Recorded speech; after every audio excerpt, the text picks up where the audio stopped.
State and local law enforcement agencies are wrapping up a child sex sting operation, the first of its kind to include Franklin County. 6 men were arrested, 4 of them in Franklin. News 13's Riley Lehman has more details about what they're calling Operation Summer Hurricane.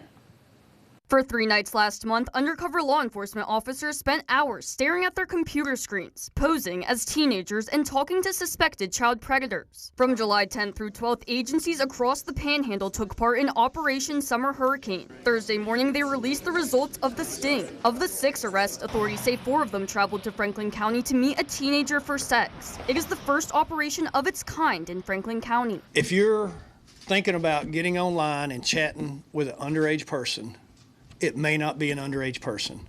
It may be a law enforcement officer. So that's why we do these operations. That's so we can identify the people that are wanting to do this. Because maybe if they know that they're liable to be talking to someone who's in law enforcement and they're going to get arrested no matter what state they're in, they might think twice about doing it. Florida Attorney General James Uthmire claims one of the suspects is an illegal immigrant. Every time we do one of these stings, we end up pulling illegal aliens off the streets that are trying to molest and prey upon our kids. Authorities say one of their goals for this operation was to dispel the perception that predators have an easier time in rural communities. If you thought you were safe trying to solicit a child online in a place like East Point or Apalachicola because your mind says that there's not a big law enforcement presence there, it may not be a large sophisticated agency, so it's safer.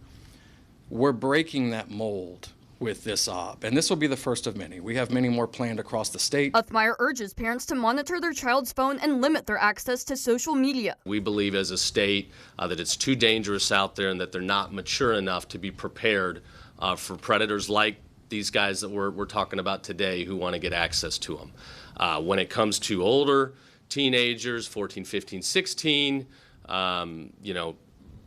with parental consent, you can get on and have access.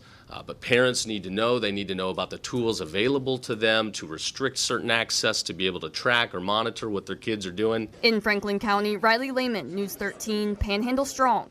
Authorities say they have warrants out for 2 more men.